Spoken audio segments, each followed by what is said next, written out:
EMC-ის ადამიანის თავის მონიტორინგის ცენტრის სოციალური და კულტურის კვლევების ინსტიტუტის აგრეთვე კანადის საელჩოს აგრარული საინტერესო ჯგუფის მიერ ორგანიზებული ფორუმის ბოლო დღე პირველი ლექცია დავიწყეთ საერთო ფორმატის მოხსენებით, ეს დავასრულეთ კატარინა პრინციპეს მოხსენებით, მე მოკლედ წარმოვიდგინეთ ეს ჩვენს მოხსენებელს და მოკლედ აგრეთვე ვისაუბრებ იმ თემებზე, რომელსაც ლექციის განმავლობაში შევეცდებით.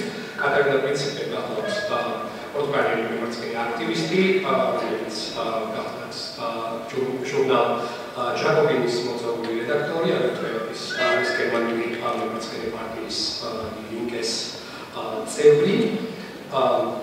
კატარინის მოხსენების სათაური შვებს ასე ახალი მემარცხენე მოძრაობები და პარტიები ევროპაში, გადააზრება და დებატები, და როგორც უკვე პრინციპში სათაურიდან ხვდებით, მაგრამ ამ საკითხებს გაცილებით უფრო დეტალურად მომხსენებელი გაშლის, საქმე გვაქვს უახლოეს ტრენდთან, შეგვიძლია ასეც მოწოდოთ ევროპული მემარცხენე მოძრაობების დინამიკაში, რაც გულისხმობს დაკავშირებას ახალი სოციალური მოძრაობებისა და მემარცხენე ელექტორალური პარტიებისა, რომლებიც ცდილობენ ახალი მემარცხენე ფრონტი შექმნან ევროპის შიგნით, შექმნან ახალი მემარცხენე აჯენდა და ამინდით უნებავთ და ეს ელექტორალური პარტიული პოლიტიკისა და მეორე მხრივ ახალი სოციალური მოძრაობების დაკავშირების მცდელობა, გნებავთ ეს ახალი ქორწინება ორ მემარცხენე საბრძოლო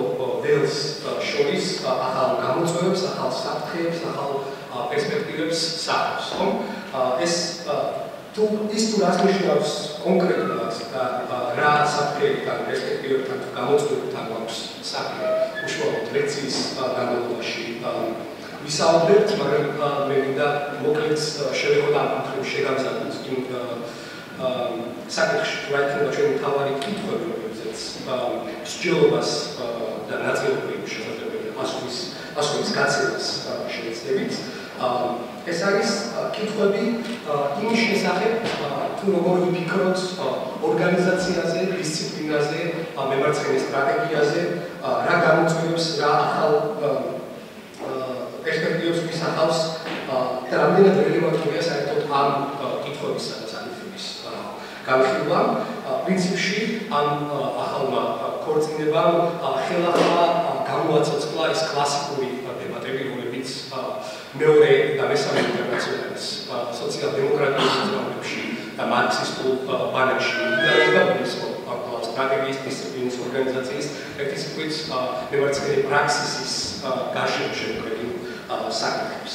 მე არ გავაგრძელებ ჩემს ისედაც მცირე შესავალს, ამიტომ სიამოვნებით ვუთმობ მიკროფონს კატარინა პრინციპეს, შეგაცემებ მისი მოხსენების სათაურს, ახალი მემარცხენე მოძრაობები და პარტიები ევროპაში, გადააზრება და დებატები. დიდი მადლობა კიდევ ერთხელ მოგზაურობისთვის, შეგვიძლია გავხსნათ ფორუმი.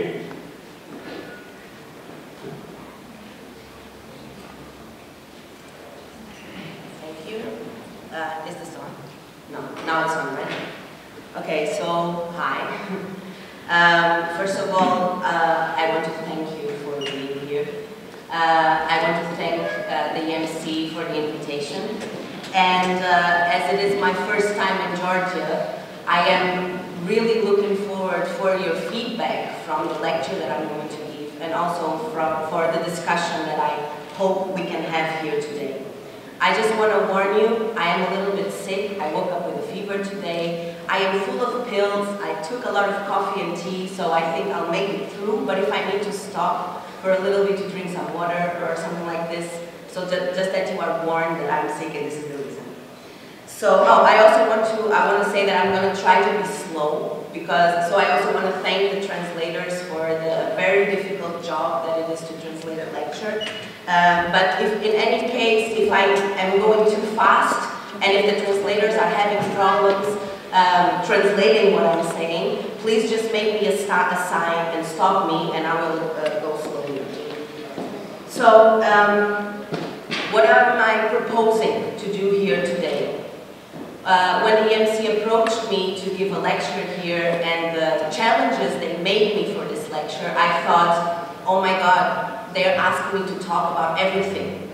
So I am going to talk about everything, more or less.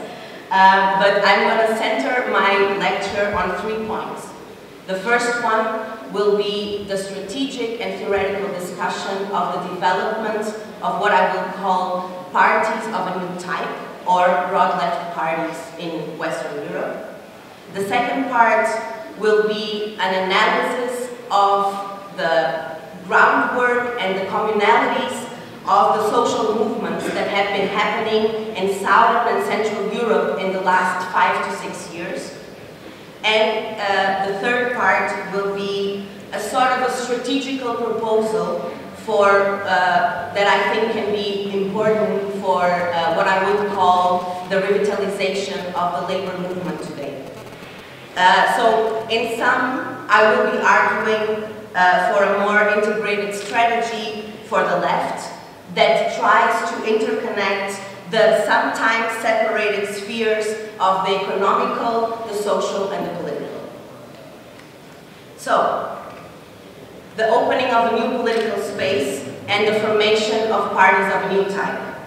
The questions for this part will be, I think, what is this space? So when we're talking about the opening of a new political space, what is this new space? What happened to the traditional social democratic parties and workers' parties in Western Europe? Why could we call these new parties, parties of a new type? And what are their strategic approaches? So the first part, what is this space and what happened with the traditional social democratic and workers' parties in Western Europe? With the forceful wave of neoliberalization that transformed Western European economy and states in the 1980s and 1990s, the political center of gravity shifted to the right. This means that the struggles in Europe for a functional welfare state and for labor rights have been left orphaned for several decades. The rise of neoliberalism in Europe was abetted by the shift of traditional social democratic parties, so parties that were formed, a lot of them throughout the 40s, the 50s, the 60s, and sometimes in the Southern European case because of fascist dictatorships from the 70s on. So they shifted from mass workers' organizations that stood for welfare rights and labor rights into technocratic organizations that administer and apply austerity. In this sense, the struggle to maintain a functional welfare state and enforce basic labor rights was, as I said, left orphaned for several decades. So this right-wing drift, coupled, and this is also important, coupled with the fall of the Soviet Union and the emergency of new social movements, like the social forums, both the European and the world social forums, as well as the outer globalization movements in particular, opened a political space that could only be occupied by new left formations. So broad left parties, they did not emerge out of thin air, out of nowhere. Or neither did they emerge because of the goodwill of small radical or revolutionary groups. They were the product of the shift born of broader political mobilizations that the existing parties could not tap into, so they could not give answers to. So these new parties that were founded combined both the rejection of Stalinism and new ways of relating to extra-parliamentary social movements, and took the goal of capturing the large social basis of the now liberalized social democratic parties that was hungry for an alternative. So it was hungry for a political organization that could actually stand for the welfare state and labor rights. So doing so, because there was this political space that was open, meant adopting central programmatic points of the traditional, now liberalized social democratic parties, so protecting the welfare state and labor rights, and adding a broad layer of questions around oppression and environmental demands, which were the learnings of these new social movements that came from the experience of the World Social Forums, European Social Forums, and the other globalization movement. So as politics in Europe and beyond soared to the right, it was up to radicals to organize around these policies. So the second part, coming together of different political formations with different ideological backgrounds. Why can we call these new left formations parties of a new type? These parties were established under the premise that there is no inherent contradiction between the effort to win a sizable constituency for certain left reformist demands and the longer-term project of developing a base for more radical ideas and currents. On the contrary, the effort to engage the broad segment of the population already willing to support gradual reforms was the only way to keep the far left relevant to the concerns of ordinary people. In this sense, the traditional, albeit I would argue currently misunderstood, tension between reform and revolution was tendentially solved through the practical experience of bringing together former political formations with different ideological backgrounds into a single political party that is capable of putting forward demands for concrete reforms that can advance today the condition of the class without losing sight of the extraordinary shift necessary to end both exploitation and oppression. Does this mean the end of ideology? There is a certain discourse that the parties of a new type in Europe brought a new moment, which means the end and of the necessity of the ideology. I would argue differently. Different ideological backgrounds today, backgrounds or traditions, inform different political strategies.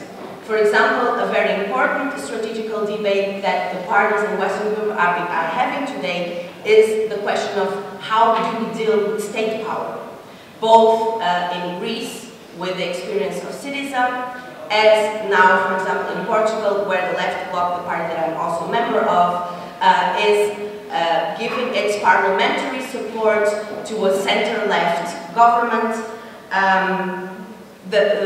The way in which we relate to the question of state power is informed by different ideological traditions. So there is an open debate within these parties that goes about what are the limitations or what are the good things in engaging with state power. However, this ideological diffuse composition of these parties that has been seen by some people as a problem is, in my opinion, an advantage, because it is precisely this ideological diffuse composition that allows these parties for their transformation in progressive directions, as well as offering radicals a wider public platform. In many ways, what has kept more radical or even revolutionary ideas alive today and relevant today has been precisely the engagement of radicals in this broad left reformist projects. Another key point analysis has to do with the relation between the social struggle in the streets and the pursuit of political office, which is also sometimes seen as, or are sometimes seen as two contradictory movements. I would argue that the party has to function as an instrument of social struggle, a vehicle for coordinating between distinct movements and pursuing their goals at the parliamentary level at the same time. There is no inherent contradiction between the desire to maintain the autonomous character of the movements and the necessity of running campaigns for state power and the implementation of progressive policies. Though there is a limit to what socialists can accomplish through the medium of the capitalist state, it is crucial to test and expand the state's relative autonomy from the priorities of business or capital. The state's capacity to deliver progressive goals fluctuates with the balance of power between labor and capital. To abandon the possibility of improving workers, people's lives today through reforms that can be applicable today is to abandon the hope of playing any role in shaping the country's social structure prior to a still distant, yet to come revolutionary moment. 3. What are the lessons that I would argue we learned from the anti-globalization movement and the social forums? I would say in generally we could sum it up as the necessity of programmatic synthesis. So the experience of the social forums and the anti-globalization movement was extraordinarily important, and we cannot dismiss it. It was an experience of bringing together thousands, even I would say even millions of people that were engaged in sectorial struggles of many different topics and bringing them together to discuss about all these topics, but also about their interconnections. The problems of the social forums, and in a way why they stopped existing and why the structures in certain sense ended up collapsing, was the incapacity or the difficulty of creating a political programmatic synthesis and of establishing priorities. So I would argue that these parties of a new type were capable of giving what I would call a qualitative jump, because they were capable of bringing together these different agendas from the different movements, but had the capacity of making political and programmatic synthesis. From the social to the political, meaning bringing together the social movements, the demands of the movements, while at the same time having a program and a political basis that can dispute state power and is capable of establishing strategic priorities for the struggles without ever losing sight of the general overview. We can call this, and we call it in Portugal, the rainbow left forum. This is an important thing, and it's a question that we are currently dealing very much with. What is the social basis of support of these parties of a new type, of these new broad left formations? And I would argue that these parties have gone about constructing what I would call a dual strategy. So let me explain. One of the central objectives of these parties of a new type has been to undermine the neoliberalized social democratic parties by trying to win over, their basis of support. This is only possible if there is an autonomous political project that refuses to be only a crutch or only a support, a minority junior partner coalition party of the traditional, now liberalized social democracy, while at the same time fights for reforms, tries to win social majorities, and disputes state power. Moreover, each important rupture with some of the center-left parties has happened because a formation was applying pressure from the left. This is, for example, and very clear the case with the formation of Die Linke, the broad left party in Germany, when Oskar Lafontaine, which is one of the well-known figures of Die Linke, together with many other left-wing German Social Democratic Party members, left the party and were involved in the formation of this new party of a new type, so of an autonomous political project from the liberalized traditional social democracy. However, this dual strategy has intense complexities. On the one hand, there is the attempt to win over the unhappy, disaffected supporters of the traditional liberalized social democracy, and become large enough to operate within the political mainstream. On the other hand, it is crucial for broad left parties to offer a genuine alternative in both word and action to citizens who have lost faith in the country's political system. These competing directives sometimes put these parties in a difficult situation. Today it is clearly particularly, and we learn this from the Greek experience, that the decline of the traditional social democratic parties has been largely self-inflicted by transforming themselves from strong pro-labor organizations into unprotesting managers of austerity. Center-left parties throughout Europe eroded their traditional political space and made themselves nearly indistinguishable from their center-right counterparts. So in this sense, this new left party's dual strategy, although more difficult to navigate than what we had expected in the beginning, remains essential to the effort to operate within mainstream electoral politics. Only by maintaining a coherent left political program and holding the social democracy accountable for their broken promises and misrepresentations can this sort of broad left formation become capable of winning over and organizing the people ready to depart from the social democratic, now liberalized parties. But such parties have not always been able to capitalize on popular discontent with the existing political system. Historically, the tendency toward over-institutionalization and an overwhelming focus on parliamentary work have alienated large segments of the voting population. So these parties find themselves in a position to be seen as, on the one hand, too radical by some and not radical enough by others. What this means is when we're trying to win over, let me rephrase.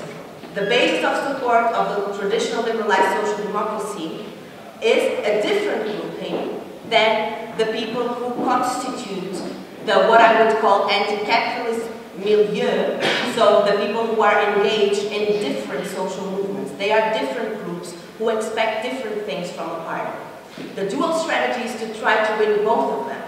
The problem is that trying to win both of them left us sometimes in a difficult situation where the former supporters of the traditional social democracy see us as not an enough party like the others, while the people who are more critical to the political system see us as too much like a party of the others. So although I would argue this dual strategy is essential to build a basis of support, it is something that we're still trying to figure out exactly how to solve.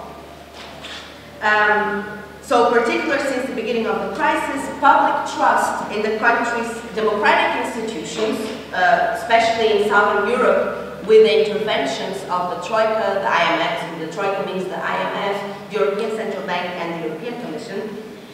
So the trust in democratic institutions has continuously declined. So voters' misgivings about their representations are only underlined by the perception that the governments, particularly in Southern Europe, are essentially captive to the priorities of international financial institutions.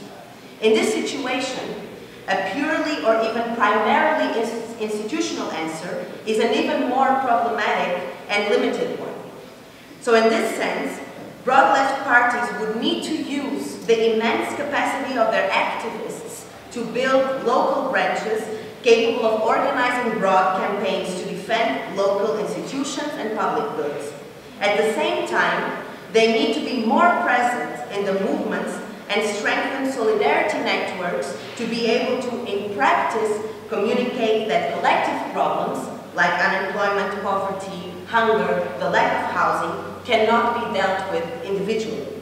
It is also important that the activists are able to contribute to addressing the political challenges of the movement by broadening the understanding that this is not a temporary problem, but a systematic or a systemic crisis. The fifth thing that I would like to mention briefly is a very important question that we're facing today about what I would call the limitations of the European project. One of the central questions facing the left in Western Europe today is its relation to the European project. Most of the broad left parties to emerge in the past decade have taken as a founding premise the need to transform the European Union from within. However, recent developments have shown that the EU is only willing to tolerate so much democracy, equality, and self-determination, and the Eurogroup, so the members of the Eurogroup, of the Eurozone, even less. And this was very clearly shown in Greece. The blackmail that the Greek government went through made visible the cracks of the so-called European project, and in a way revealed its true nature. Its goal, so the goal of the European project, is not monetary or political harmony, but the permanent enforcement of already existing core-periphery relations. In executing this task, its institutions are willing to smash the slightest democratic or egalitarian reform efforts, and in order to buttress the economies of the center, prepared to immiserate workers, particularly those today in southern Europe. So negotiating with these institutions from a left perspective has brought us actually very few. And the margin for maneuver that we had has shrunk exponentially. I think that the only alternative that the left today has is to think outside of the boundaries of the Eurozone. And this is not an easy task. What some have called the Euro fetishism of the European left has a very concrete material basis.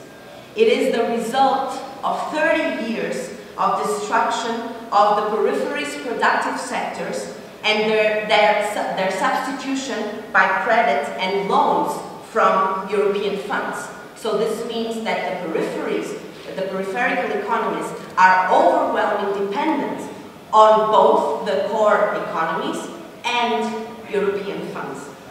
So understanding that there is more than one way to exit the Eurozone and eventually the European Union, if needed, to end austerity, is to recenter the discussion on the political level. How do we build a popular movement of the left that can link with common projects in the rest of the continent, imagine alternatives to this financial prison we have been stuck in, and fight the emerging, this is very important, fight the emerging far-right and nationalist tendencies throughout Europe. This does not mean we should cease struggling and building interconnections within the framework of the Eurozone or the EU for now. It means, or it simply means, we must start to think and build these struggles beyond it. So just to end the part of the parties, I have a little sentence that says a lot of times left-wing strategy is described by the idea of having one foot on the parliament and one foot on the streets. I would say the parties of a new type, broad left parties, intend to be three-legged parties. They intend to have one foot on the parliament, one foot on the street, and one foot on the shop floor. So this means that these parties intend to be what we sometimes call the strategical triangle. So the point of connection and political influence on both, on the three spheres: the social, so the social movements; the political, so parliament disputing, fighting in elections, disputing state power; but also having political presence within the labor movement and the trade unions. But as I think the question of how do we build, or what are the characteristics of the social movements and how do we build these interconnections also with the labor movement, are central questions for the development also of these parties, but of the left in general. I will develop them in two different points, as I said before. So I'm sorry, let me just use one. So, how much time is gone by? Just so that I can. 40 minutes. I have 40 minutes. 25. I have 25 minutes. rush a little bit. I thought this was going to take a good place. So, about the social movements, this is my second point of lecture. I said parties, now social movements. I want to propose 5 theses on the similarities of the social movements that have shaken particularly Southern and Central Europe in the last years. First thesis, democracy, or we need democracy against the dictatorship of the debt. The fastest process of neoliberalization through austerity measures, in particular in Southern Europe, has been applied with the excuse of the need to pay an unpayable debt that has not been created by the people. So austerity, which was the political program that supposedly came to solve all our problems suddenly, this miracle that Schäuble and some European institutions have invented, did not come to solve anything. So what has been happening in Southern Europe is basically a vicious cycle where austerity lowers the wages, which subconsciously diminishes consumption, which aggravates recession, which aggravates the deficit, which asks for more tax hikes, which aggravates consumption, which aggravates recession, which aggravates unemployment, which aggravates recession, and in the end aggravates the debt itself, which asks for more loans with interest rates, which in the end aggravates the debt again. So this is a vicious cycle we urgently need to break away from. But this debt has a stronger and a more deep meaning. That means dependency.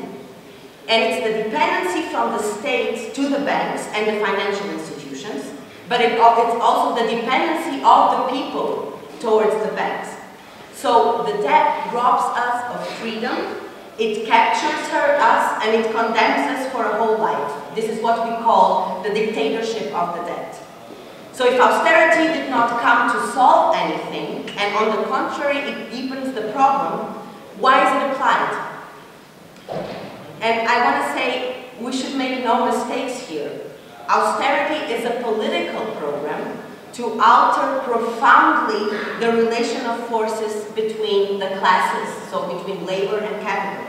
It sustains itself through the dependency that the debt creates, the debt is the excuse, with the aim of implementing the fastest, most violent neoliberal agenda of the destruction of the social state, the reduction of trade union power, the commodification of public goods, and the privatization of public services and goods. It is a brutal attack on labor and social rights, so in the end, it is a brutal attack on democracy, because austerity is a political program that can only be applied when democracy fails and when people are led to believe that there is no alternative. So this again is what we call the dictatorship of the debt. Moreover, we are faced with the clarity of a political system that less and less represents us. It is a political system that in many ways betrays us, it betrays our votes, our expectations, and our futures. And so, the recovering of the streets as a political space, the occupation of the squares, but also how these movements reflect themselves into broad left parties that fight for state power in order to change the structure of the state is the practical idea of how we reclaim democracy again. Second thesis, this one is short. Solidarity is our weapon. So the experiences of solidarity, like the networks of solidarity in Greece that are undoubtedly the most important pillars of support of the political left in Greece, or for example the overwhelming campaigns to prevent evictions in the Spanish state that have also in cases been the reasons why, for example, the new mayor of Barcelona elected by the left, she was an activist, a central activist in the prevent evictions campaigns, but also the massive demonstrations that happened in Portugal against austerity with more than 1 million people on the streets in a country of 10 million people. show that the idea of solidarity has become a practice again. And as I said before, because it is only through practice that we can communicate that individual problems cannot, that collective problems cannot be solved individually. And so this reflects also the necessity of transforming despair into hope and organization. It is also the idea that we have more power than what we are led to believe we have. So a lot of these experiences, the experience of practice solidarity, of local organizing, and of the capacity of winning some of these campaigns, is also based on the idea of empowering the powerless. So this is what brings people into action again. Third thesis, we are greater than we think we are. So what we've been experiencing in Europe for the last years is that thousands of people who show up in these experiences, in the demonstrations, in the networks of solidarity, are people who are not organized. So it is our task, it is the task of the left, to search for possibilities on how to organize these people. So this means we need to create and develop and strengthen structures that promote organization and daily involvement. Fourth thesis, the street has to be polyphonic. This is something we must learn from the social forums, or what I said before, the rainbow left, and the counter-globalization movement, but also today from the experience, the more recent experiences of the occupations of the squares in Greece and Spain, the huge mobilizations in Portugal, or even the Blockupy movement in Germany. And what does this mean? It means that people become active for many different reasons. And without losing the centrality of the questions that are the center of people's preoccupations today, namely the questions of labor and the crisis, we need, and without losing the capacity of making synthesis through collective political programs, we need moments and movements that reflect the diversity of the political experience in a way that each one of us can recognize in the struggle of the other, his or her own struggle. This means we need a more integrated and simultaneously more complex understanding of the system we live in, its points of contradiction, conflict, and possible crash. Fifth thesis, broadening the idea of class. Although there are some people arguing that the idea of class has disappeared from the narrative of this new social movements, I want to argue precisely the contrary. I want to say that although that the idea of class is still present, and again, is again a very central question, although these new movements are not framing this idea in the traditional way. But for sure, when we're talking about the 99 against the 1%, we are talking about class. Also, an important idea on the broadening of the concept of class, or the idea of class, is the intergenerational character of the struggles. Also, some people have argued that there is a new generation that is away and apart from older generations that is leading these struggles, and that they have a sort of a new political agenda. I would again argue against it. I think that although a lot of these movements have been, and it's true, led and started by youngsters, there is the deep understanding that older workers are not our enemies, but our allies in the struggles against austerity and the crisis. Another thing that is important on this idea of broadening the concept of class is understanding that labor, wages, and precarity are today the center of people's preoccupations. And this means they also must be, in a way, the center of our political preoccupations. Again, I want to say, this does not mean that all the other topics must be left aside, or the topics will be dealt some other time. On the contrary, it means we need a more integrated analysis of capitalist production and reproduction, and an analysis that more integratedly combines exploitation and oppression and is capable of then making a more integrated strategical analysis of this phenomenon. And this is a central question, not just a theoretical abstract instrument, but it's also a clue for what I would say is the revitalization of the labor movement. And this brings me to the third part of my presentation that I will have to skip through a lot because I took much longer than what I was thinking. So I'm sorry if I will jump a little bit here because I wanted to spend a little time on this question. So in a context where, so broadening the idea of class, what does this mean theoretically also, and for strategical purposes? In a context where around half of the working population is outside of work or swings in and out of work all the time, and where the density of trade union membership has massively declined in Western European countries, and this has happened basically through the massification of precarious labor relations and the brutal attacks on trade unions' rights, I propose an exercise on the conceptualization of class. I was going to read you a real long quote, but I'm not.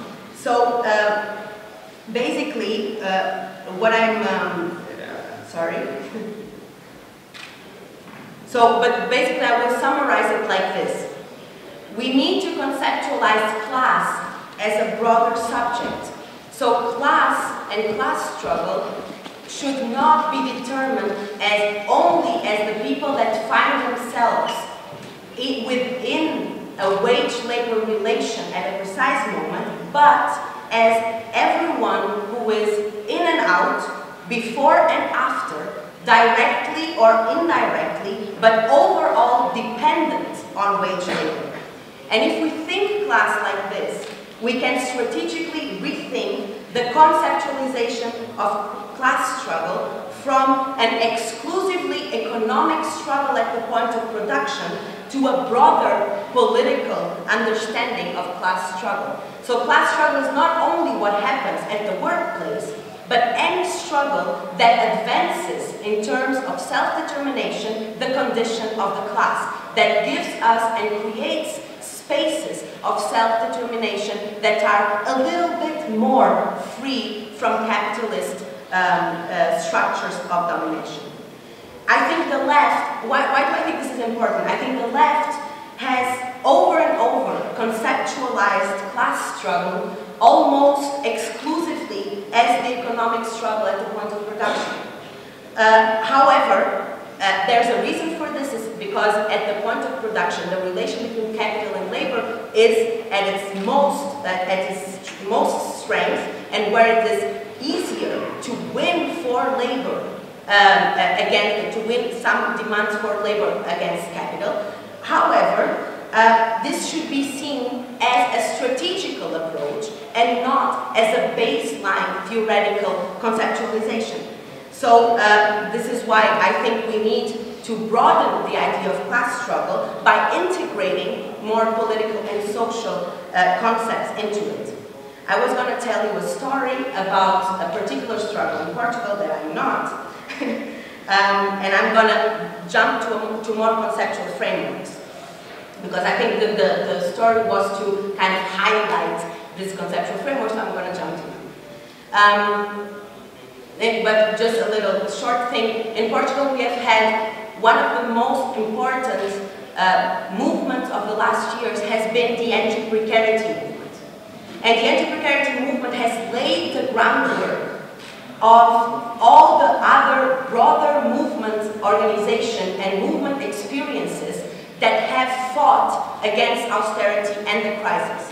And these movements bring together many different groupings of people that before were not working with one another.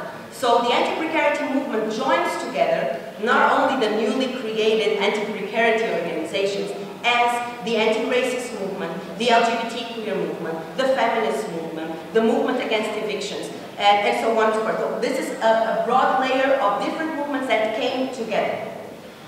And I think this has to do with two conceptual frameworks that we were able to put forward, but transform them into political practices.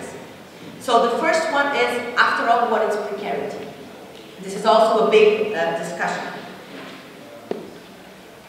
So, in Portugal, the economic dimensions of precarity reach beyond the expansion of temporary work. Precarity is what we call the false green receipt, which is a form of contractual fraud massively used by the Portuguese state, although it's illegal.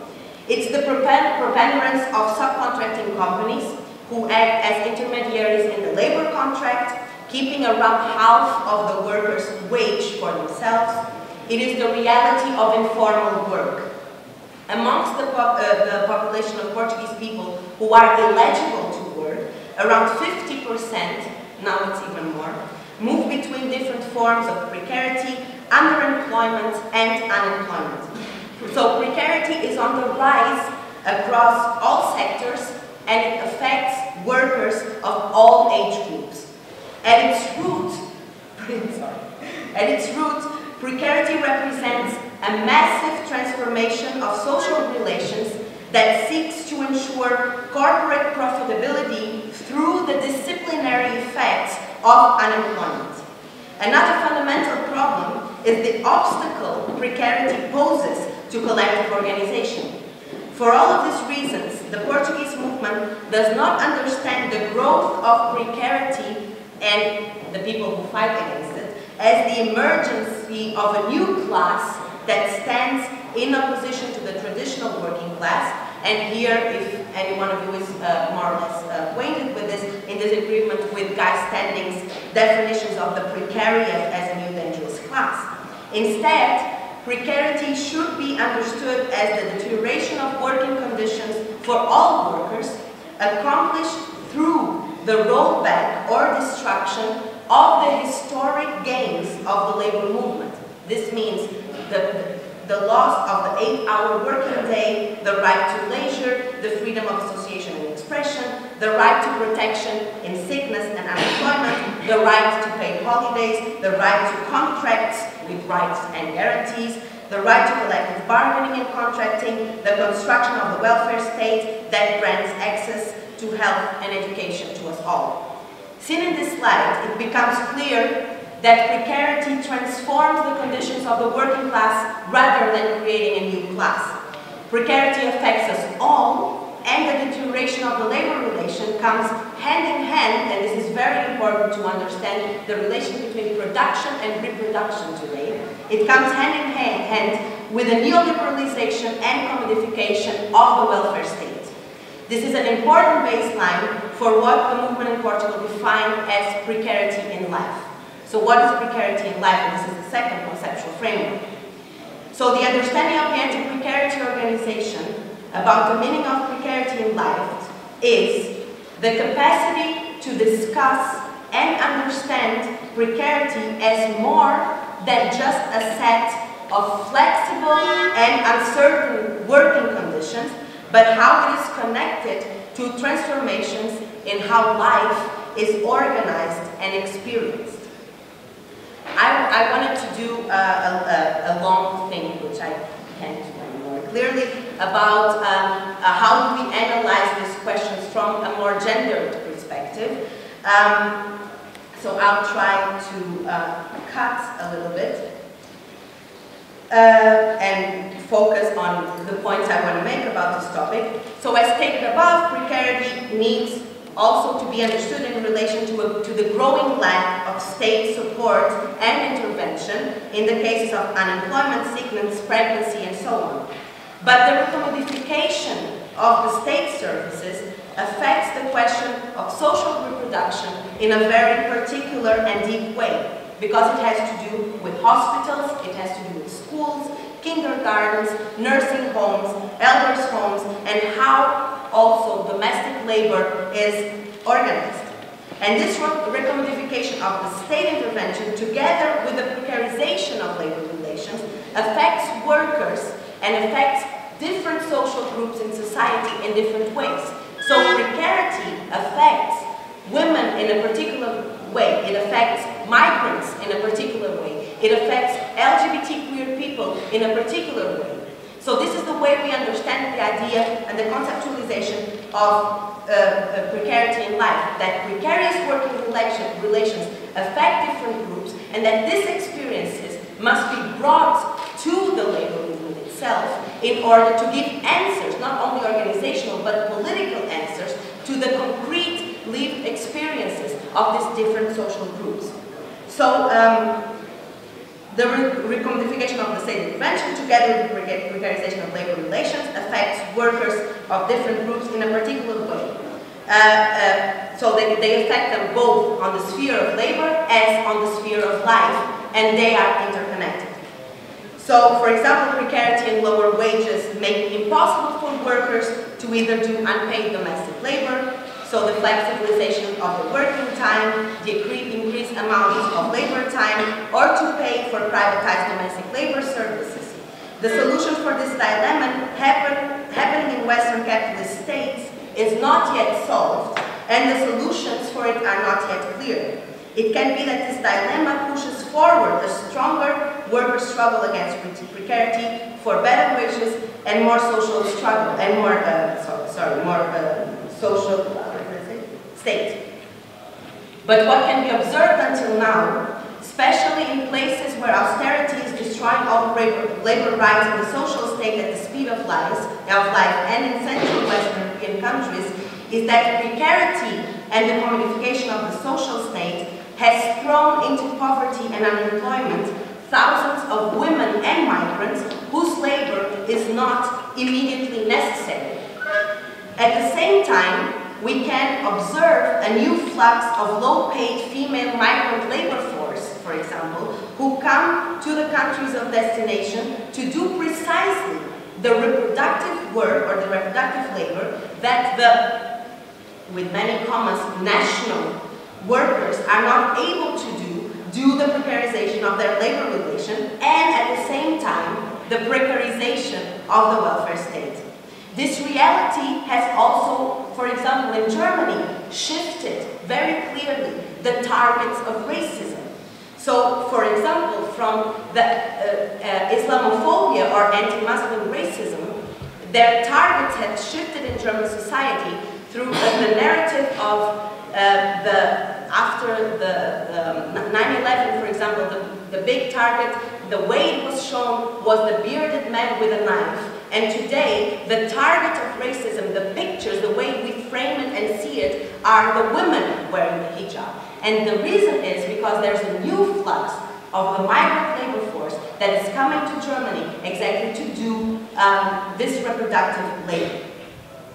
So this was very shortcut, and just to end, I would argue in a very short way that we cannot labor without our lives. So this means we need this integrated perspective where social, political, and economic struggles come together, that they are an absolute necessity not only for the revitalization of the labor movement and their structures in itself, but also an absolute necessary way to make interconnections between the sometimes separated spheres of the economical and the social and political struggle. So I'm coming to the conclusion, which is very, very short. It's 2 paragraphs. So basically, as I said in the beginning, I was going to talk about everything. I hope it was not too much and that some points came through, and I hope we have a good discussion. But I wanted to just end with another idea. I think to answer the question of strategy, we need what I would call a relative universality. And this sounds like a paradox. I will try to explain why I don't think it is. Ellen Wood wrote, she died just a couple of days ago, so I thought it was a good way to bring her memory. Capitalism is constituted by class exploitation, but capitalism is more than just a system of class oppression. It is a ruthless, totalizing process which shapes our lives in every conceivable aspect and everywhere, not just in the relative opulence of the capitalist north. Among other things, and even leaving aside the sheer power of capital, it subjects all social life to the abstract requirements of the market through the commodification of life in all its aspects. This makes a mockery of all our aspirations of autonomy, freedom of choice, and democratic self-governance.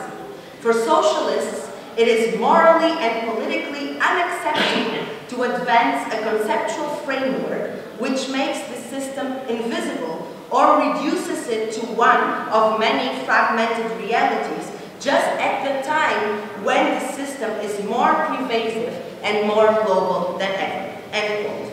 So what I would say is that the universal understanding of capitalism and its needs must be accompanied by the understanding that although we are going and we need to engage in similar struggles, the way we are conducting or applying them depends on the very concrete economical, social, and political context we are applying them in. So this is the relative or the relative universal character of strategy. We need universal understandings and frameworks, but we cannot just copy-paste struggles and experiences from a very different context to another.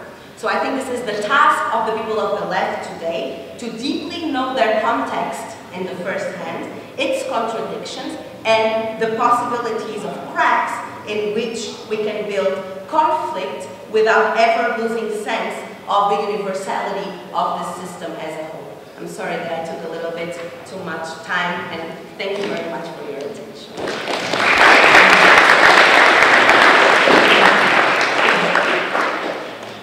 Katarína, thank you very much for your excellent presentation. I will not use my privilege of being the moderator, and I'll leave all the space that is required for Q&A for the audience. So if there are questions, you are welcome to ask. Just let me know if I need to. I can ask you. Okay. Okay. So I want to have a question about this precarity. So I think that in Georgian situation it was a bit specific because through universities, through televisions, people, certain types of subjectivity were forced, through which people should be self-responsible for this precariat. And self-responsible in a situation of like hard and low social institutions and etc. And this idea of self-responsibility was also somehow interlinked with idea of progressive Georgian citizen, which must be self-aware, which must be kind of egotistic sometimes, and which must always be responsible of how he deals with this different situation. And I think that today is like one of our main goals is to enforce this idea of organization, like solidarity and etc., and especially through universities and through the platforms that we can talk with students and etc. And I want to ask a question about university system and education in Portugal, and ask it not only in frame of fees that are paid, and that case is also important, but in kind of like theoretical criticism of these universities and the ways in which they work. I'm sure that in Portugal, this like responsibilization of citizens is not be linked with the idea of progressive citizen, which is like a side of anti-conservative and progressive guiding, etc. But anyway, I want to hear from you.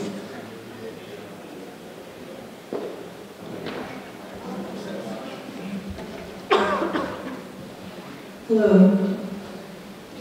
Hi. Thank you so much for coming. This has been very insightful. I have a couple of questions for you. Okay, so as you said, there are a lot of differences between your context and ours, and I don't know if you know too much about Georgia, so I can't really ask you to help with this. So I would like to see like where we can actually tease out similarities where we can tease out similarities. So, how do you build movements in your experience? Exactly, sort of what kind of steps did you actually take, and what was the entry point? How were they decided? Especially in the sphere of social reproduction, and not only in like hospitals and care work, but also in housework, if there is any kind of movement in that. And also, I would like to add that though internationalism, is what you said, right, is very important to go beyond Europe. I still find it very difficult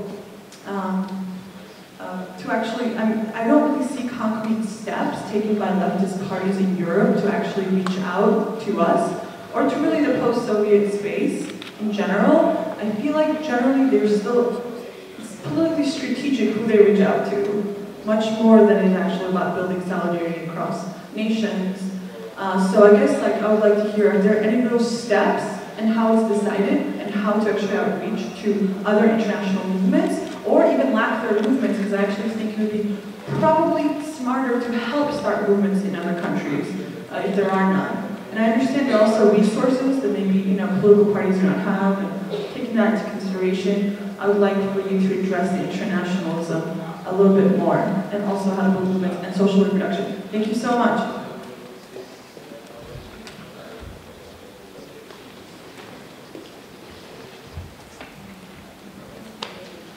Yeah, thank you for your speech. My question will be, my impression is that in case of recent case of Syriza, Syriza was ruptured not only with more, let's say, so-called moderate left, so social democracy, but with the kind of politics of which is, for example, PASOK was a part of, I mean, clientelistic politics, neo-patrimonial politics. Sorry. Yeah. My impression with regard to Greece was that Syriza was ruptured not only with ideological rupture, but with the clientelistic politics, of which moderate left in Greece were very much the part. So my question, it's just my impression, it is not often mentioned in political comments. So my question will be, how much this rupture was really important for in case of Greece and in case of other, let's say, southern European countries like Portugal, Spain. So yeah, thank you.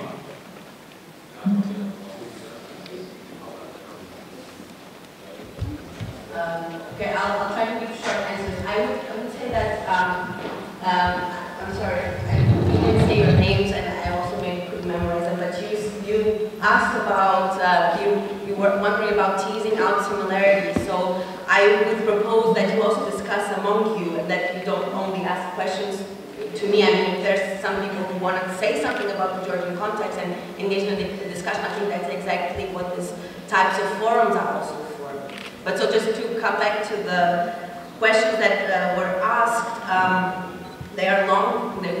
Each of them would be long answers, so I'm going to try to make them short so that you can come back to do.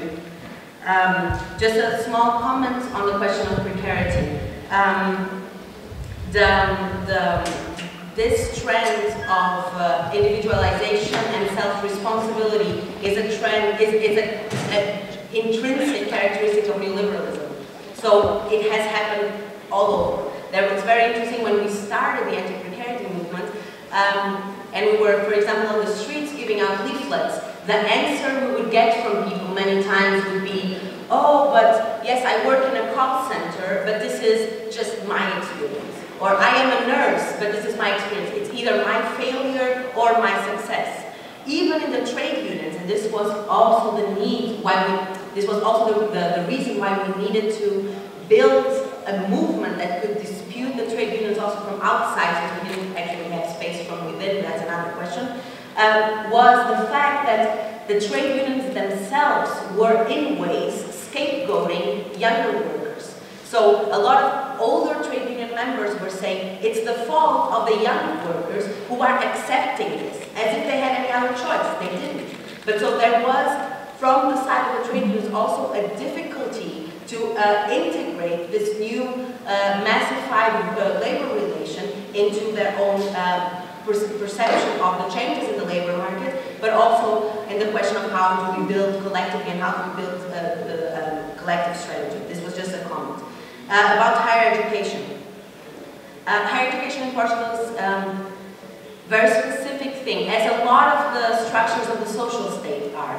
So Portugal experienced a revolution, lived through a revolutionary process between 74 and 75 that overthrew the 50 years of fascist dictatorship. And a lot of the structures of the social state were proposed and started to be defined throughout that period. So actually Portugal has an extremely social and very good social state. Now it doesn't anymore because everything is either privatized or out of money. Higher education has always been so just another thing from 74, 75 to 84, 85, so in 10 years, the class composition of the students that were in higher education in university changed completely. So that means that university was understood as the space per se of excellency, of critical thought, critical discussion, where students were also part of the pedagogic councils or boards, the scientific board, so students were part of the decision-making processes on the curriculum, on the way the university was organized, and so on. This is all shrinking down in the last years. So the neoliberalization of higher education in Portugal meant not only the very economic aspect of it, so rising fees, ending scholarships, diminishing state support to public higher education, but also this process of individualization and of taking away students from the decision-making spaces, as well as shifting, and this is what also the Bologna process very much did, shifting education from a space of critical reflection to a more labor-oriented or work-oriented type of education, where we do not only have to have marks, but we need to fulfill some type of credit points. Each credit point is given by the amount of hours you supposedly have to work to gain one of these credit points. So everything, the structure in which knowledge is built is also been marketized in many ways. So not only on the structural level, but also on the market-central level. I'm not going to tease out similarities to the Georgian context. I feel, although I had a very, and I thank you all of the people that were with me yesterday night, I had a really interesting conversation last night and yesterday. I don't feel that I'm capable of doing it, also because this is the experience from Western Europe, and I know that the context is very different. So I'm not going to try to tease out similarities. I hope this can happen also between you. But I'm going to try to answer the question about how do we build movements. I think there is no one answer. But as a very general answer, I would say we need to look at our context and our society and see where are the clearest contradictions and the possibilities upon which we can build conflict. I understand conflict as a good thing, not as a bad thing, of course. We started as a very small group, for example, the anti-precarity movement, as a very small, in Portugal, in a very small group that understood that the question of precarity was becoming a massive experience, but there was absolutely no political answer or narrative about it, and the trade unions were also not willing to give it. One thing that we did with all our shortcomings was when we started in 2007 and we would talk about precarity, people didn't know what it meant.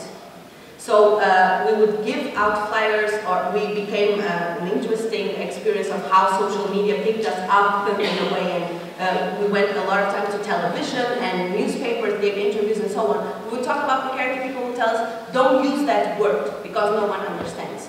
Today, or not even today, 3-4 years later, so from 2010 on, precarity is a word that is used every day, and everyone can understand what precarity means and can identify or not themselves as an identity question, so whether you're precarious or not. So we were able to build a certain form of a collective identity. And we started very slow, very small, with a small group of people that tried to come together, do some meetings, organize a demonstration, give out leaflets, make newspapers, come in contact with a lot of different other social movement organizations that existed, and of course tried always to establish a relation with broad left parties that then did their job, that on parliament and through campaigns were able to vocalize this discontent and give a stronger voice to these campaigns. In the sphere of reproductive work, since the 70s, I don't know any place in Western Europe where there has been campaigns on the precise question of housework. For example, with the wages for housework and so on, I don't know any place where this has happened in the last 30 years. However, I have to say that I lived in Germany for the last 4 years, and in Germany there's a lot of interesting work being done on the question of reproductive labor. So not directly on domestic labor, but on the question of the broader understanding of reproductive labor. So care work in particular, which means that a lot of nurses and doctors are organizing, and you mentioned that also. There's a lot of strikes by kindergartners and so on. But what I think is interesting about those experiences is how they have not been exclusively traditional economic experiences, but how both the nurses and the teachers and the kindergartners have been able to politicize their own economic struggles in a way that they connect them to a broader social dimension. This means, for example, that a lot of their discourse is based not only on the working ethos, so the question of we want to perform good labor, we want to be good doctors, we want to be good teachers, therefore we need time, we need holidays, we need less children, less patients, and so on, but building on the understanding, on the collective understanding that people also want good doctors, good teachers, good hospitals, good schools, and good kindergartens, and so on. So, and this has been, so a lot of times the way that they presented their discursive structure of their struggle has come a bit away from the purely economical demands to more social and sometimes even moral demands, if we can say it like this. Internationalism. That's a very big question. I agree with everything that you said. I think there is a problem with the Western left to reach out, to the Western European left to reach out to the eastern part of Europe. I understand some of its problems and difficulties because, as I said, the context is intrinsically different. I think there are some experiences in Western Europe in particular. There has been a lot of, not a lot, but some experiences of movements, particularly against the crisis, that have organized together. For example, 2 years ago there was a multi-state general strike that was pushed forward by the movements. Another thing that happened was on the day of the anti-crisis movement in Germany called Blockupy, which is also an important movement in itself. There were demonstrations in 100 other cities across Europe to demonstrate together at the same. This was called the People's United Against the Troika, and to demonstrate together at the same day against austerity. Of course, these are only new experiences and they're beginning in a way, and this interconnection still fails, and I totally agree we need them more. Also, at the more political level, a lot of the European left parties are organized particularly because of the European Parliament in a common political project which is called the European Left Party. The European Left Party has a lot of shortcomings, a lot of problems, but the existence of this structure itself gives us not only the capacity for networking as also funds to network. Coming from the ELP, the European Left Party, there are, for example, there's a magazine called Transform, which could also be better and could also do more. but that is trying precisely to bring together reflection not only on concrete political experiences, but also theoretical proposals. On Syriza, quickly, I agree that yes, a very central question for Syriza was to give away the clientelist relations in Greece. This has a very particular reason, because the construction of the Greek state was always too much intertwined with PASOK. So the Greek state was overall filled with PASOK members and so on. And that was also the political space that opened for Syriza. Once PASOK started to disappear, basically, and a lot of their members left the party, that means that a lot of the structures of the state that were occupied by a lot of these PASOK members, when the people started leaving PASOK, it meant that there was an opening on the idea of how we build state structures. That was also opening because these people became more critical towards the party that they before belonged to.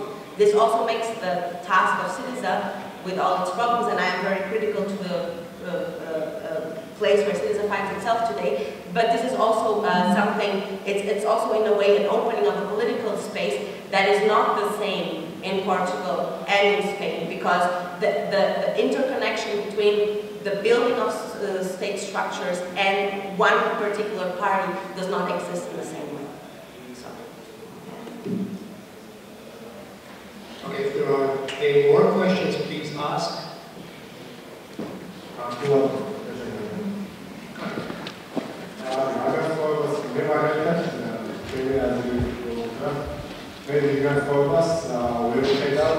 Ისობრივად ახალ მემარცხენე პარტიებად რაც იქნება, ეკონომიკური პროგრამების კუთხიდან შეხედო და ძველ სოციალ-დემოკრატიულ პარტიებს შორის და რა. ანუ ორივე ორიენტირებული ესე ვთქვათ, კეინსიანულ პოლისებზე და ჩემი ახალ მემარცხენეების ესე დიდი შეცდომა არის ის, რომ ისინი ვერ აანალიზებენ ზოგადად კაპიტალისტურ წარმოების ლოგიკას და ითხოვენ დღევანდელ კრიზისულ კაპიტალიზმში ნეოკეინზიანური სახელმწიფოს დაფუძნებას და სწორედ აქედან გამომდინარეობს შეხედეთ ეს მთელი წინააღმდეგობა აი ამ ახალი მემარცხენე მოძრაობების პოლიტეკონომიურად ვთქვათ. ანუ ითხოვენ კაპიტალიზმში მოთხოვნის მენეჯმენტს, ესე ვთქვათ, წონასწორობას, მოხმარებასა და მოთხოვნას შორის და ასე შემდეგ, როდესაც კაპიტალის დაგროვების რეჟიმი არ არის ისეთი, როგორც საჭიროა ესეთი, ესე ვთქვათ, რეგულირებული კაპიტალიზმის. ეს ერთი მხარე. ხო, ამას ემატება კიდევ ერთი ძალიან მნიშვნელოვანი საკითხი, ეს არის მუდმივი აპელირება ფინანსიალიზაციაზე, ესე რომ ვთქვათ, ვალებზე აპელირება, რაც ჩემი აზრით კიდევ ერთხელ უფრო და უფრო ახლოვებს კლასიკურ კეინზიანთან ახალ მემარცხენეობას. ამიტომაც ჩემი აზრით უფრო რაც მართებული იქნებოდა, თუ კი აქ იქნებოდა ესე ვთქვათ, პირდაპირი საუბარი რაღაც არა განუსაზღვრელი მემარცხენე პერსპექტივისგან, რომელიც ვითომ ახლოს დგას გარკვეულ კომუნისტურ ტენდენციებთან და უბრალოდ დაუბრუნდეს ეს დებატი, ესე ვთქვათ, კეინზიანურ და ლიბერალურ დაპირისპირებას. ან რატომ დისტანცირდებიან ახალი მემარცხენეები, რომლებიც არჩევნებში მოსვლის შემდეგ ცდილობენ კეინზიანური პოლიტიკის გატარებას, რატომ დისტანცირდებიან ძველი თავობის კეინზიანელებისგან. მე მაინტერესებს ახალი მემარცხენე მოძრაობების პოლიტიკური პარტიების დღის წესრიგში როგორ შედის იდენტობის ნიშნით თანასწორობის პოლიტიკის საკითხები და რა არის ძირითადი დისკურსი სხვადასხვა დისკრიმინირებული თუ მარგინალიზებული ჯგუფების ჩაგვრის ასახსნელად. I don't need to be rude, but I think you missed the point. What I was arguing was exactly that these parties do not intend to, at the most daily political economical sense try to build a whole new theory or a whole new political economical theory. What I was arguing precisely was that even Keynesian approaches to economy, which I called in my speech left reformist approaches, also at the economical level, have been left orphaned. There is no parties. The traditional parties that were the parties that occupied this political space, that proposed these measures, that in ways and in certain moments even applied them, are not doing so for the last decades. They have become full liberal parties in both senses, so liberal in economy and liberal in costumes. So exactly the point of the argument is that the most basic left reformist trends have not had for the last decades parties that have pushed them through. And by this I mean simple things as labor, or simple, like labor struggles, labor rights, and also the demands for a functional welfare state.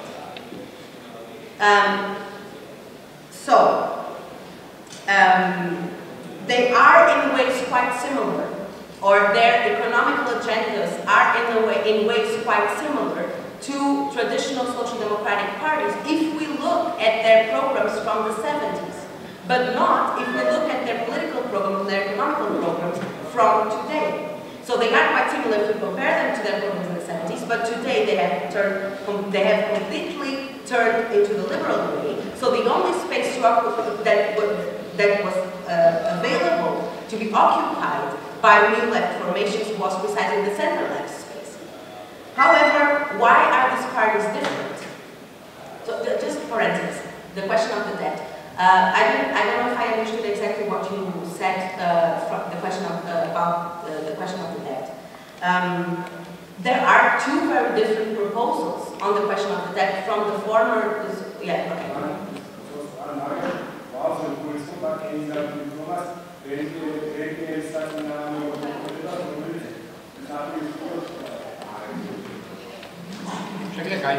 მან გულისხმობდა კლასიკურ კეინზიანულ თეზის რეიტერის მცირების შესახებ, რაც ნიშნავს, რომ რეიტერების წილი შემცირდეს ეკონომიკაში, ესე ვთქვათ, და უნდა გაიზარდოს პროდუქტიული კაპიტალიზმის წილი, ხო? ეს არის ჩვენთვის ძალიან მისაღები გამოვარდნილი ქვეყნისთვის, რომელსაც ინდუსტრიალიზაცია არ გაუძლებს. თუმცა ევროპისთვის, რომელიც არის საკმაოდ მაღალგანვითარებული ტექნოლოგიური დონეზე, ეს საკითხი უფრო და უფრო რთულია, ამიტომ საკითხი უნდა მოგების წინააღმდეგ თუ რენტის წინააღმდეგ, ანუ მარქსისტული გზის არჩევა არის საჭირო თუ ამას საჭირო კეინზიანული გზის არჩევა.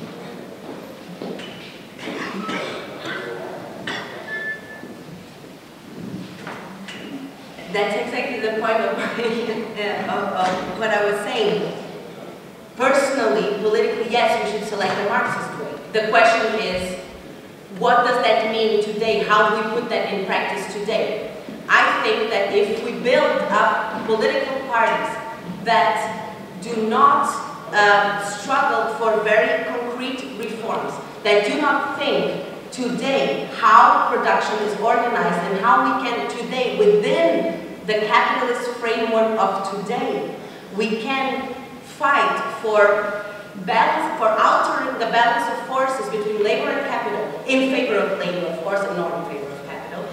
That if we don't understand today how this is done, and I think this is done through practical reforms, I think that the Marxist way will only be a theoretical abstraction of very few people. So the question is, how do we build mass organizations? And I think we build mass organizations through concrete proposals that can shift people's lives today or in the upcoming future. I think it's not enough to say workers need to seize the means of production. Of course I agree that workers need, of course not, but I personally agree that workers need to seize the means of production, that we need to completely rethink the way production is organized. And I am anti-capitalist. The question is, but this is, if we don't understand that the process and where we to get there, we need millions of people that are willing to carry this through, then this will only remain a theoretical abstraction for few people.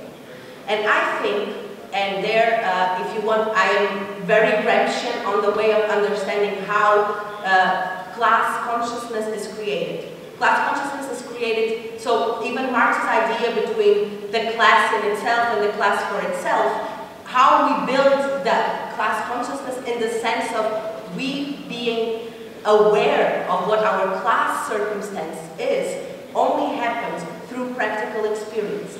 So how can we today build struggles that are what I sometimes also call non-reformist reforms? So how do we build struggles that advance workers' condition, that win space in favor of labor from capital, so that we can build massive organizations and people can gain class consciousness without that meaning we sitting in a room and waiting for the moment of explosion of some type of revolutionary moment where then everything will shift. So this is the question today. And this is why I'm arguing that what these parties are trying to solve is precisely this idea that reform and revolution are contradictory ideas. This is not new. Rosa Luxemburg wrote a whole book on it, and she wrote it 100 years ago.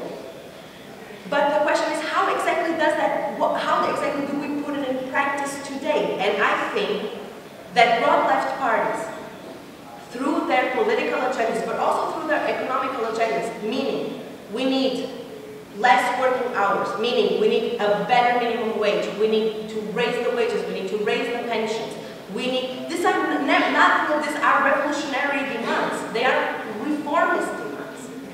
But this is a way to, we need to, for example, completely renegotiate our debt, or we need to cut it off, basically.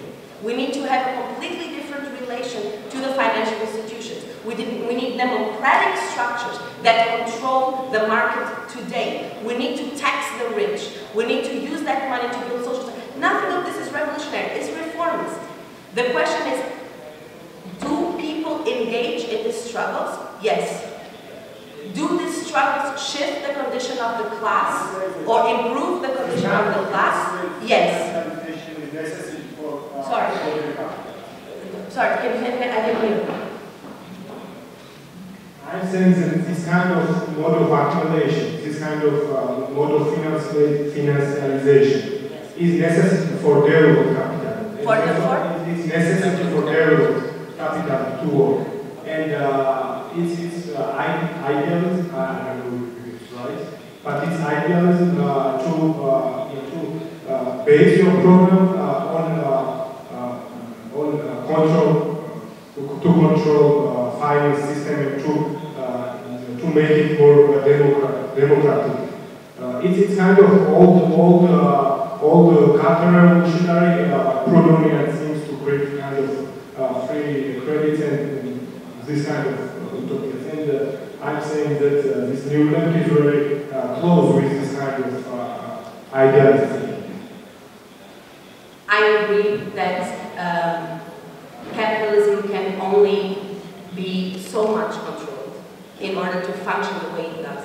I agree that we can only diminish a crisis this much because capitalism will always create a crisis.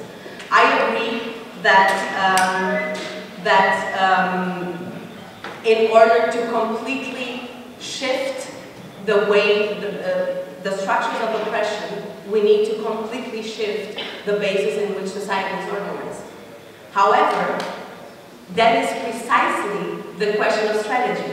And this is why we call it sometimes non-reformist reforms. Because we know that to accomplish that, in a way we need to try this theoretical, engage with me in this theoretical analysis, or not experience, but yeah, or whatever. Engage with me this theoretically. If we understand that there can only be so much control, that there's only so much limitation, that the state, for example, is only so much independent from business, then we know that every time we're giving a step forward, we're going to find a crash. We're going to find a crack. the places where it cracks. That's the question of strategy.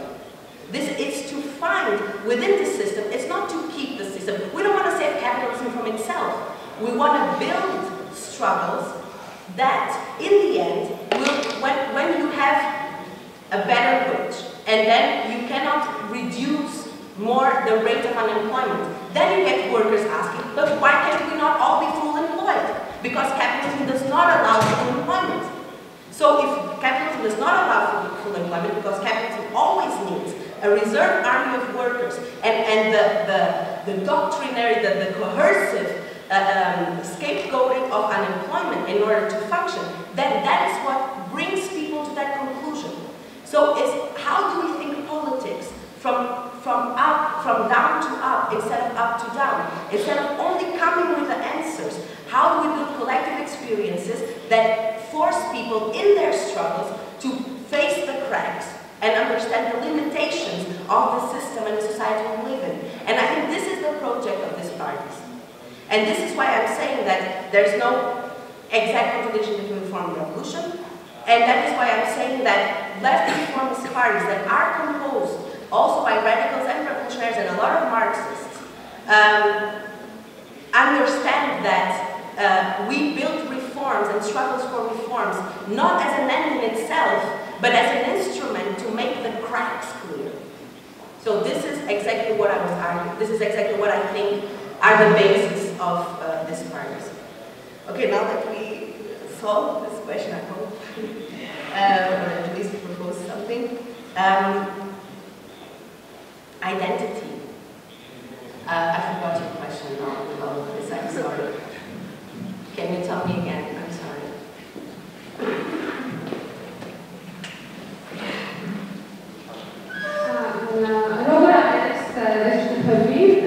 ახალი მემარცხენე მოძრაობები პარტიები იდენტობის პოლიტიკის საკითხებს. მაგალითად, LGBT communities ჩაგვრა, მუსლიმების ან სხვა რელიგიურ მაინორიტების ეთნიკური უმცირესობების რა არის ის არგუმენტები პოლიტიკური, ანუ ჩაგვრის ახსნის ის თეორია, რომელსაც იყენებთ და რომელიც, იმიტომ რომ ჩვენს რეალობაში ხშირად არის დაპირისპირება ამ საკითხებზე, თქვათ უნდა ვილაპარაკოთ მხოლოდ ეკონომიკურ ჩაგვრაზე, თუ კულტურული ჩაგვრის, პოლიტიკური ჩაგვრის არგუმენტებიც გამოვიყენოთ და რომელი ახსნა სინამდვილეში გადაწყვეტს პრობლემას.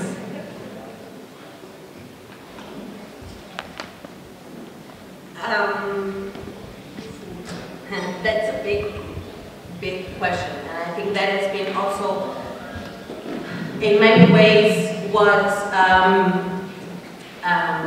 what has made for decades difficult the interconnection between the economical and the more political struggles. And I was just looking because I thought I had a quote that I think is very interesting, but I don't think I have it. I'm sorry. Okay, I do. I had a part of this presentation which was about identity and class struggle. If you allow me, I will go back to it because I think this might... it is a theoretical framework, and then I can tell you about some practical things that we try to do. And this is a theoretical framework that I am proposing in particular to build a relation with the labor movement, but this is valid for any sort of political interconnection. I want to say just as a warning, because I know that when we discuss identity, there's a lot of very difficult terms and sensitive discussions that I am aware of. So I wanted to make a little warning. I even wrote it down so that I wouldn't forget, and to say I am aware and I am engaged of the debates about what gender is, because I wanted to tell you, as I said before, something on the gender perspective, and also about what identity is, and I think they are very complex debates, and I'm not going deep into that discussion. And for this lecture, I am using the categories of man and woman as socially perceived categories and not as individually assumed. And although I am aware of the absolute necessity of questioning and overthrowing a binomial division of society, I am proposing we work within these categories for now, without of course failing to criticize them and their limitations, in order to create what I would call identities of and for struggle. Because I think in order to build any sort of collective experience, we need to find communalities and experience that can provide recognition. So I'm going to tell you what I wrote about this, and I hope maybe it's something on a theoretical basis. The question of identity is central for the understanding of the class composition itself. We accept that workers have a dual existence. They are collective producers struggling against capital, and at the same time, workers compete against each other for jobs. So this is at the level of economic competition. At the same time, there are oppressive and discriminating ideas and practices that have their own dynamics. So they are relatively independent from economic oppression, but that come from and are driven by, so they are integrated in economic competition. This is what traditionally is called the sectional interests. So these are divisions within the working class along the lines of race or ethnicity, citizenship, nationality, gender, religion, sexuality, etc. And I want to quote someone that I think is useful to understand the question of the integration of production and reproduction. A woman that is called Lisa Vogel, and she writes, equalization, and she's writing from a particular gender perspective. Equalization of female labor force participation is a particular manifestation of the structural tendency in capitalist society towards free availability of all labor power. Like the tendency toward the reduction of domestic labor, this tendency embodies the forward drive of capitalist accumulation. In principle then, capitalist accumulation demands perfect mobility of all labor power. When barriers to mobility exist, the force of capitalist expansion attempts to push them aside. If certain obstacles remain in place, they may in part reflect the contradictory position of the capitalist class caught within the conflicting pressures of its long-term economic demand for perfect mobility and its short-term requirement for different categories of workers and its need to maintain political and ideological hegemony over a divided working class. To the extent that women remain segregated within and without the labor force, such conflicting factors play an important role. So what does this mean in general? That the question of oppression cannot be seen apart from, so the question of cultural, social oppression, political oppression, in my opinion, cannot be seen apart from the foundational or fundamental question of economic oppression. However, neither can economic oppression exist without fundamental oppression, political and cultural oppression, because one does not exist without the other. Capitalism, in senses, needs both to work at the same time. As Vogel writes, in a way, capitalism needs full availability of labor power, but at the same time, in order to be able to be more competitive, capitalism needs that differences among their own working class in order to reinforce, for example, different wages. So, and at the same time, there is a whole ideological and political dimension to the question of identity that sometimes, not always, but sometimes, is fairly independent from the direct economic demand that a certain capitalist state wants or system wants or needs. So this is a very theoretical response to what you asked, and I don't know if it was clear enough. So what I'm basically saying is we can't see production without reproduction, reproduction without production. They are both integrated necessarily for any sort of accumulation and for the competitiveness, which is, of course, as we all know, a central characteristic of capitalism. In that sense, this was what I was trying to propose when I was saying that the clues for the revitalization of the labor movement meant that we need to understand this in a practical level.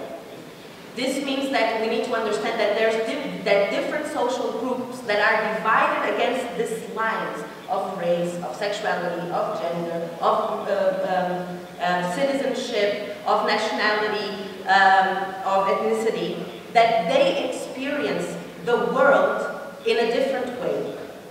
Because the structures of oppression, because the way in which economic oppression and political oppression intertwine are different accordingly to their different the social position that they occupy. So this is why I think we need more integrated movements that deal both with the economic and the social/political oppression. I think sometimes we will have moments and movements that will have no economic demands and exclusive political demands. And I think that's good. And I think that is important. When we fight for same-sex marriage, when we fight for abortion, when we fight for universal citizenship, when we fight for the end of religious discrimination, they are tendentially or overwhelmingly political struggles. However, I would argue they are central for class struggle itself if we understand class struggle not only as economical, as I tried to say before, but also as political. Because everyone is part of the struggle, and because capitalism can only prevail as long as we see as these divisions work and are reinforced not only by the political institutions, but also by ourselves and the way that we deal with one another. And also because, I think, was this good enough? At least something? Okay. I think that's all I have to say about this. Am I allowed to ask a question?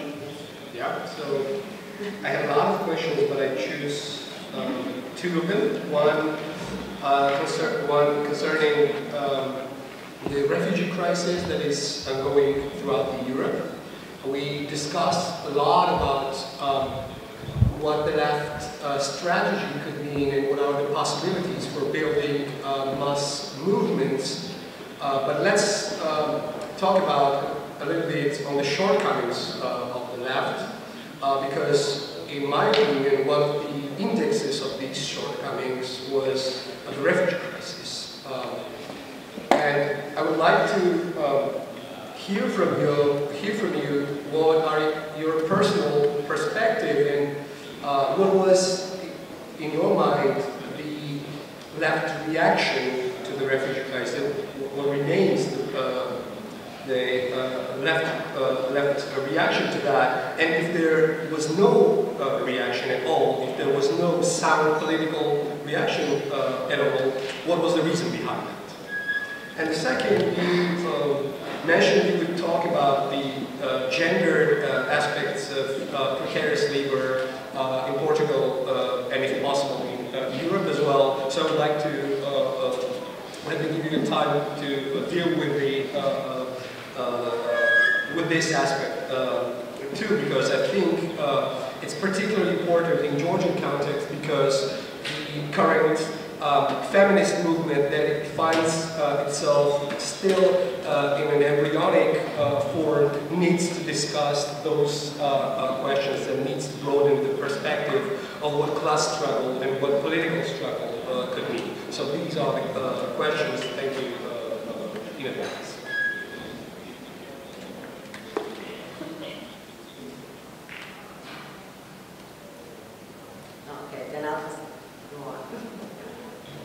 trying to listening to. The refugee crisis.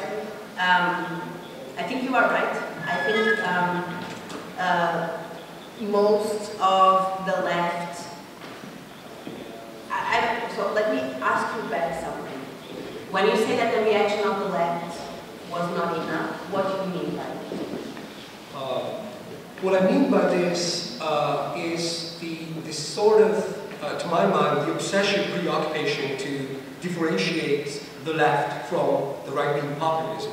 And in this case, the right-wing nationalism that is prevailing in Europe still defines the space, still defines the agenda within which these problems are discussed. So this, in a way, is connected to the space for discussion and the possibilities of breaking with the right-wing populism, liberalism dichotomy that is prevailing in Europe today. So that's one of the things. Well, I think there's different reactions by the left in different parts. I think, for example, in Portugal, the reaction was more discursive than anything else, since we are on the tip-top western top of Europe, and we are not faced directly with the refugee crisis. So we also don't have a strong far right. So that allows the left to have a more principled position towards the refugee crisis, which is a dynamic answer, which is we have a huge refugee crisis. Even calling it refugee crisis is an awful term, but okay, just using the term. We only have a refugee crisis because there are wars in the Middle East, and in the end, it's in the will of Western imperialism, and that in many senses we are the ones who are financing these wars and selling guns. So this was the answer in Portugal, was the wars exist because it is our fault, we started them, and this is like the outcome of the things that we have created. And at the same time, we should not talk about this as a crisis. Even if there is 1 million people seeking asylum in Europe, Europe has like what, 510 billion people, million people, 1 more million divided by so many countries. It's not a problem at all. So we should not even look at this as a crisis. Added to that, there is an important discourse about, first of all, giving labor rights to refugees, because a lot of them don't have, and a lot of countries they don't have. And and then this is also connected to the question of citizenship. So we are also defending that there's that Europe should have open borders, and that everyone who lives in Europe should be, or in Western Europe at least, should have the right of becoming a national citizen. So in Portugal, making this principal argument is fairly easy, because we're not, as I said, we're not dealing directly with the crisis, neither do we have a strong far right. So I just want to ask you about your point about these conflicts and contradictions, to find the conflicts and contradictions in the society, to start something new, and to mobilize people, like to start some new movement and to mobilize people against this capitalism and free market. And I want to ask this question in terms of our local context. As far as you know, like we're a totalitarian society where the idea of free market is quite related to the freedom by itself and free choice. And the main idea of this like capitalist and free market is connected to this freedom. And the main myth about Europe and Western countries is that there is a freedom which is related to this free market, free choice, and so on. In this case, I just want to ask you, like, how can you like see, or just to talk more broadly about finding the conflicts, catching this conflict among societies, and starting the new movements? Because it's like these left ideas and left movements are quite new here, and I would say that the majority of leftists is attending here in this hall. And And yeah, I just want to ask you more about, to talk more about this.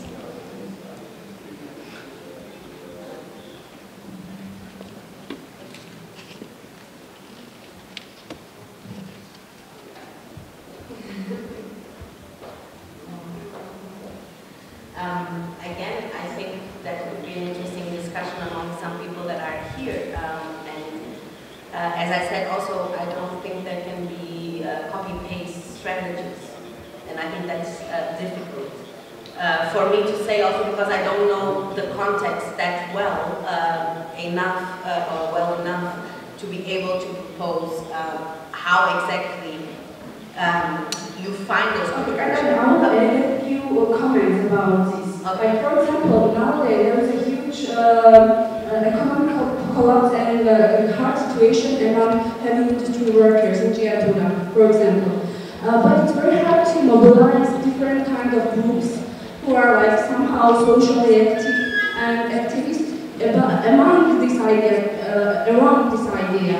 And it's the same all the time, you know, like this society is quite segmented, and there is segmented groups of people who are fighting against some like identity issues, political issues, economical issues, but we never find the way or the strength or the like power to somehow get together and mobilize together about these class things, because people somehow can't understand.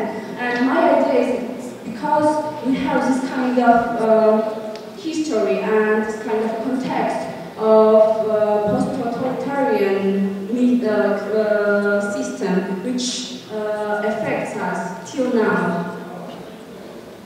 So, like in a very short answer, which will bring a lot of other answers to you, I would say you need a party. You need a left wing. I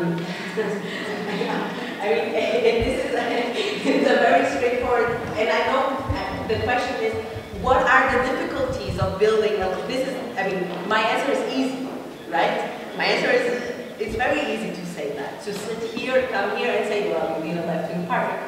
Sure, but I think that the party is exactly that instrument, or can be that instrument, and that is precisely what I was trying to convey here today, that it can be precisely that instrument that disrupts this idea of segmentation of society. Because building a common political program, so being capable of making synthesis, means that we understand that there's a system where all these things happen at the same time, and we try to, not only theoretically, but also in practice, to interlink them. So, I don't know of any better instrument for that. I also know that I have a general idea that building a left-wing party in a post-Soviet society and context is a fairly difficult task. So I think that, I don't know, I mean, what are the I guess that the contradictions of Georgian society, they will have their particularities. A lot of other contradictions will be similar to other places. I think what you said about the idea that free market is related to free choice and freedom is a very interesting idea and a very difficult one to break apart, but also an excellent contradiction to build upon. What does that exactly mean? How is capitalism the contrary of free choice? And this might be too much theoretical analysis, but the formation of broad left parties, and for example the experience of Bloc, the party that I'm part of for 15 years in Portugal, is precisely that. How people start, and it's a fairly different society. It's a society that experienced 50 years of fascist dictatorship, had a revolution, a real one. It only lasted for 19 months, but it was a real experience it was a real revolutionary process that completely altered the social composition and tissue and fabric of the society, completely altered it, and of course left a left-wing tradition. Like in Portugal, if you ask if you ask people what do they think about the idea of a revolution, everyone will say that's good. Because revolution was a positive thing. It ended fascism. It brought democracy. So it's a completely different context where to build upon. Both politically, because we have strong trade unions. There's a tradition of having, like, during the revolutionary process of 74-75, not only did the Communist Party existed, they existed already from before, they survived that process, they still exist today, but in 19 months there were 38 new parties created to the left of the Communist Party. So the political life in Portugal is very dynamic, it has always been dynamic, so it's very different to build even a party or a movement in that context, or here, where the narrative is different, the social fabric is different, the political traditions are different. However, the experience of the formation of such a party was the experience of, first of all, there was two things. Well, okay, let's say three. First, there was the experience of small, they already existed since the revolution, the small revolutionary parties that remained from the revolutionary process, that there were very few that survived the full neoliberalization wave of the 80s and the 90s, but the ones that survived tried to run for elections together. They did not dissolve into one party, but they made coalition programs. That was an important thing. Another important thing was that a lot of people were engaged in social movements, very different ones.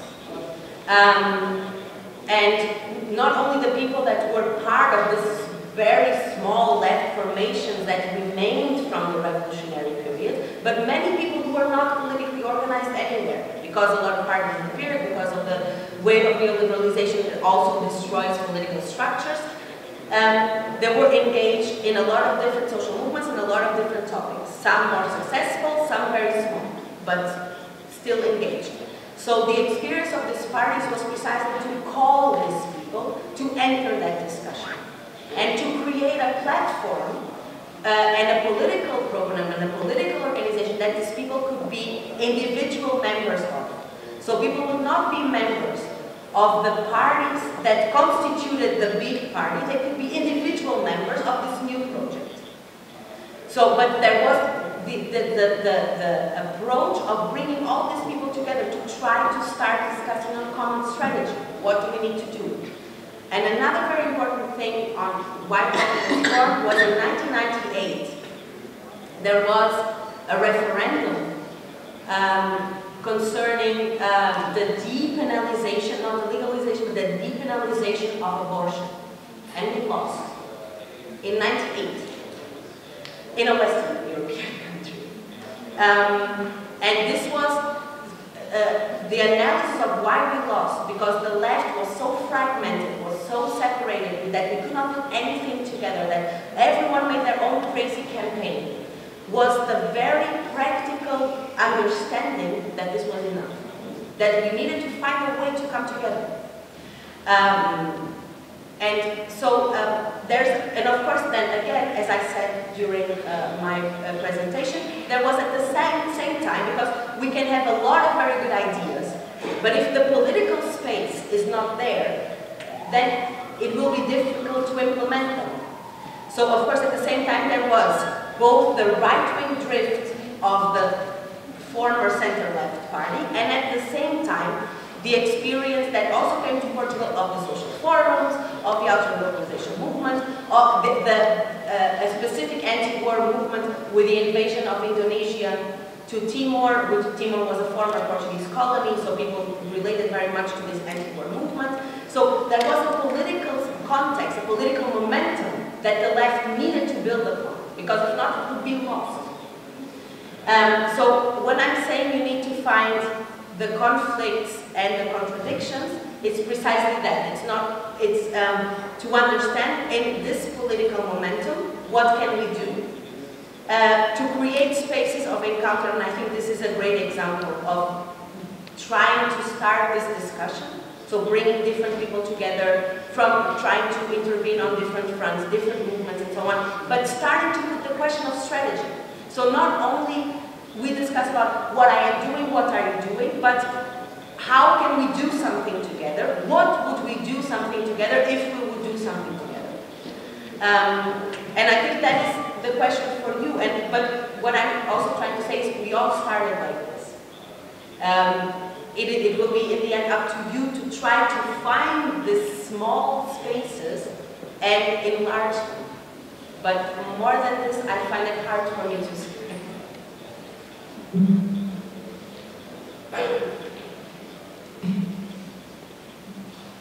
Any more questions? We're happy to discuss them.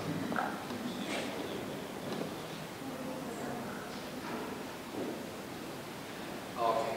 I think there are no more questions. So what's the plan? Should we end the discussion? What's the suggestion? Okay, then we finish.